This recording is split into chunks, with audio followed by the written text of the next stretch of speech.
هل لك سر عند الله بينك أنت وبين الله؟ هل لك صدقات تخفى لا يعلمها إلا الله؟ Nitamkaribisha muandalizi wa semina hii ambaye si mwingine ni Samahatu Sheikh Suleiman bin Siheri.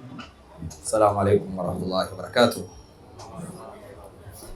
Sallallahu ala sayyidina Muhammad wa ala ahli baitihi at-tayyibin at-tahirin wa ala a'immatuna al-hudatul mahdiyyin Muhammad wa ali Muhammad salawat. Muhammad wa ali Muhammad. Baada ya kumshukuru Allah subhanahu wa ta'ala na kumtakia rehma mtukufu wa daraja Mtume wetu Muhammad, rehma na amani ziwe juu yake. Kwanza,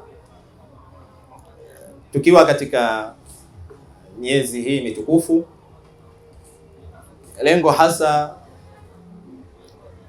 ni kukaa na kuangalia uwajibikaji wa Muislamu katika tukio la Karbala la al-Imam al-Hussein alayhi afdalu salatu wassalam.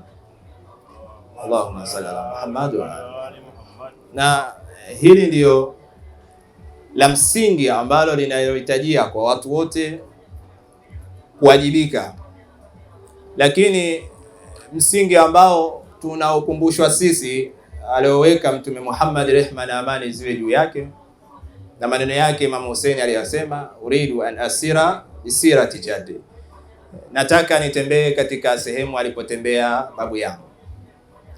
Nukta ya msingi na aliyoweza kuzungumzwa, Mtume Muhammad sallallahu alaihi wasallam alipokuja kutangaza Uislamu, kuna kitu alikijenga, na kitu hiki kikawa kivutio cha dini zote, watu wote, sio Muislamu tu, waliokuwa Waislamu na wasiokuwa Waislamu, na watu wenye kufanya ibada za watu wengine.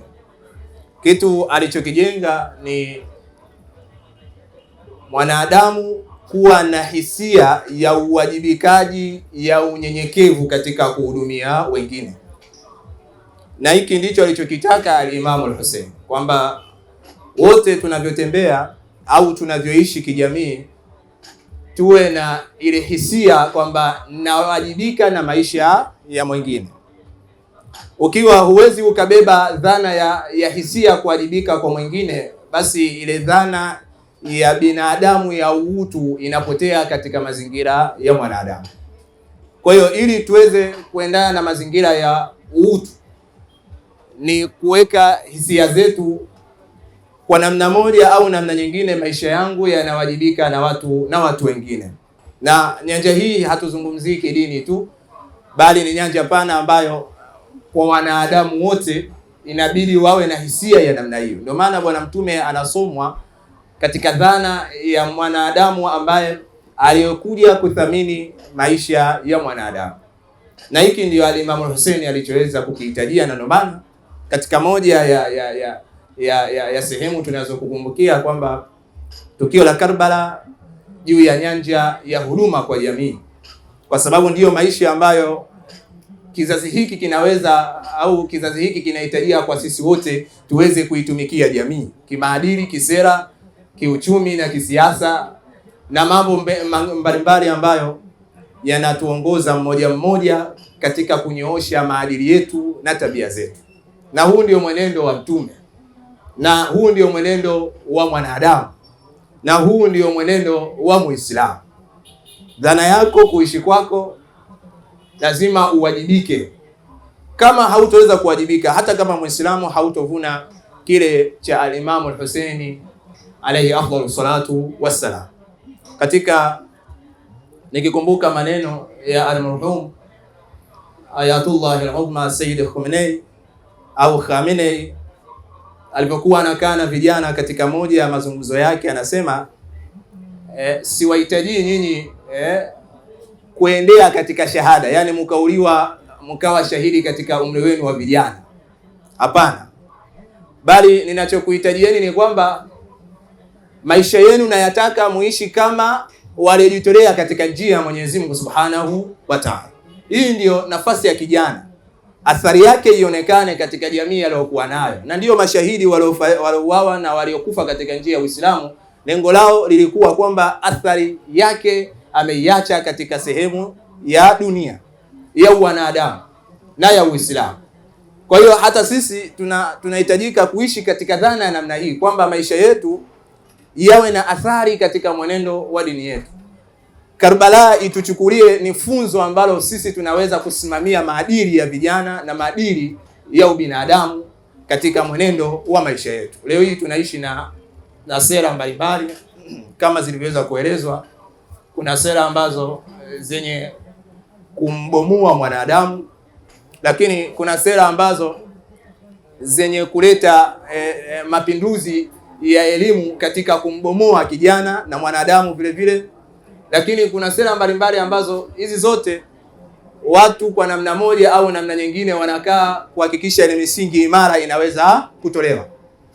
Sasa ukiwa kijana hautaki kuwajibika, hautaki kujiona ni mwenye hisia kwamba mimi nina maisha ya kuboresha kwa mwenzangu na jamii yangu, ukataka kuwa na maisha ya kuweza kuwakandamiza wengine kisiasa na kisera, kiuchumi na mambo mengine, hapa hatutokuwa katika sehemu ya mwenendo huu wa mtume wetu Muhammad, rehma na amani ziwe kwake pamoja na kizazi chake.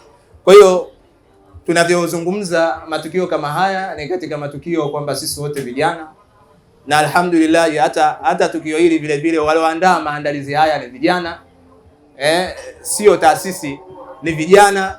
Wakasema kwamba tuna sehemu ya kuonyesha mchango wetu katika jamii zetu, sisi ambao wenye kufata ile sera au matamshi ya Imam Hussein kwamba tunataka twende katika njia ya Mtume Muhammad sallallahu alaihi wasallam. Hiki ndio kitu bora ambacho kinachoweza kuhitajika.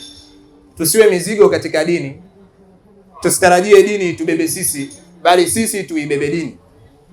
Kama tungetarajia dini itubebe, watu wa Karbala, watu wa Uhudi, watu wa Badri, watu wa Hunaini na mashuhada wengi wasingeweza kujitolea katika dini. Walijitolea kwa lengo sisi tuweze kuwajibika, tujihisi kwamba yale masuhulia tunayo.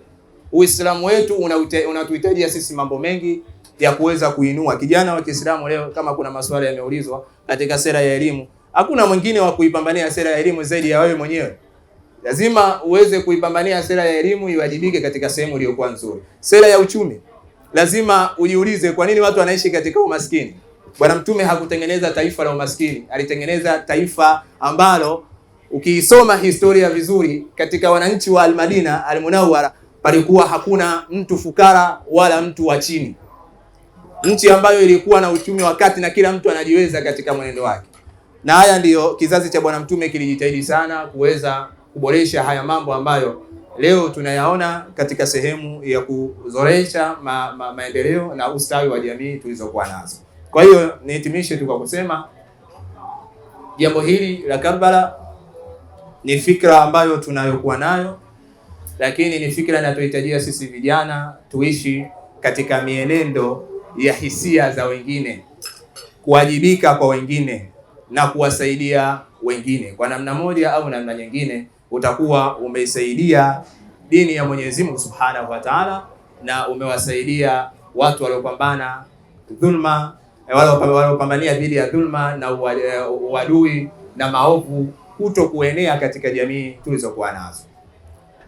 Katika mazingira tuliokuwa nayo katika jamii zetu zilizochafuka kwa namna moja au kwa wingi, lakini katika darasa zangu moja niweza kuzitoa leo hii. Waislamu, kitu cha msingi wanachoweza kukikosa katika Uislamu ni kutafsiri yaliyokuwa ndani ya Uislamu kuyafanya wengine wavutiwe navyo. Yaani Muislamu ndio wa kwanza kubomoa zile sifa za Uislamu na wengine kuona Uislamu ni dini ambayo isiyofaa. Tukija kuangalia, kuna hata ukiangalia nadharia ya kidunia sasa hivi, Uislamu inaonekana ni dini ya ukatili. Aliyosababisha Uislamu kuwa ni dini ya ukatili ni nani? Ni sisi wenyewe Waislamu. Uislamu unaonekana ni watu Waislamu wasiokuwa na maadili. Hata ukija kuangalia katika wingi wa watu wanaofanya maovu mbalimbali ni Waislamu, waimba muziki, wanaofanya unywaji pombe, madawa ya kulevya, mirungi na vitu mbalimbali, wengi wao ni Waislamu. Sasa sera ya Uislamu ina maana anayetambulisha Uislamu ni Muislamu. Yaani wewe unapokaa ndio unautambulisha Uislamu wako, kuvaa kwako, kukaa kwako, kupumzika kwako, kutembea kwako, starehe zako zote, mambo unayoyafanya yote niyo Uislamu wako. Sasa kama huwezi kuyafanya, hautoweza kuwavuta watu wasiokuwa Waislamu kuvutika na Uislamu tuliokuwa nao. Na hiki ndicho anachokihitajia Mtume wetu Muhammad sallallahu alaihi wasallam. Matendo yetu yawe ni matendo ya Uislamu ili wengine wavutike na Uislamu wetu.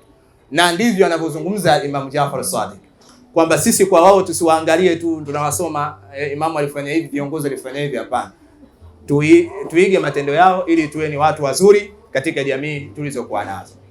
Kwa haya machache naweza kusema kwamba niwashukuru wote walioweza kuhudhuria, lakini niwashukuru pia vijana wangu walioweza kuandaa kwa namna moja au namna nyingine shughuli yetu ikaweza kuwa ni vizuri na tunao hapa Saidi Shahzani Rizvi, Hadi Jafar na Ali Akbar, wote wametoa mchango wao katika majlisi kama vijana ili tuweze kuhuisha yale yaliyokuwa mazuri katika njia ya Mwenyezi Mungu Subhanahu wa Ta'ala. Lakini vile vile natanguliza shukrani zangu kwa Sheikh wangu ambaye yeye ndio mchango mkubwa wa majlisi hii, Ayatullah al-Uzma Sheikh Ismail al-Khaliq ambaye nasoma kwake Bahthul Khariji. Yeye ameweza kuiwisha majlisi kama hii kwa namna ambayo leo hii sisi tupo hapa na kufaidika kwa elimu mbalimbali kuhusiana na tukio la Karbala na mafundisho ya Karbala. Na wote ambao waliohudhuria, wafanyakazi wote katika hoteli hii vile vile nawashukuru sana. Wasione kwamba ni sehemu ya kazi, bali hapa vile vile wameitumikia Uislamu. Kuwahudumia watu ni kuwatumikia Uislamu na ibada, na Mungu atawalipa vile vile kwa yote mliweza kuyafanya. Na management nzima ya hoteli tunawashukuru sana kwa kutupokea kwetu na kutupambia hali iliyokuwa nzuri ambayo ya kuvutia, na sisi wenyewe tunajihisi tumekaa sehemu iliyokuwa salama na ni nzuri. Allah atawalipa wote, na wote ambao tuliweza kuhudhuria Allah atatulipa katika semina hii tukufu, sehemu hii nzuri, na Mungu atuzidishie afya na amani, na tuendelee kueneza yale yaliyokuwa mazuri ya kidini, kijamii na kiutu na kitaifa kwa ujumla. Na taifa letu, kwa sababu tupo katika taifa la Tanzania la amani, kuna watu hawawezi kuweka vikao kama hivi katika mataifa mengine, na sisi tumekaa. Tuishukuru sana taifa letu la Tanzania na viongozi wetu kwa ujumla wa nchi ambao wanaopambana kuhakikisha tunakuwa katika amani na utulivu, na viongozi wa kidini kwa ujumla wote wanaotupa misingi iliyokuwa imara na uwajibikaji uliokuwa salama kuitumikia dini yetu tukufu. Kwa hapa niseme tu nasalu inna Allaha tawfiq, rabbana taqabbal minna innaka antas samiul alim wa tub alaina ya maulana innaka antat tawwabur rahim.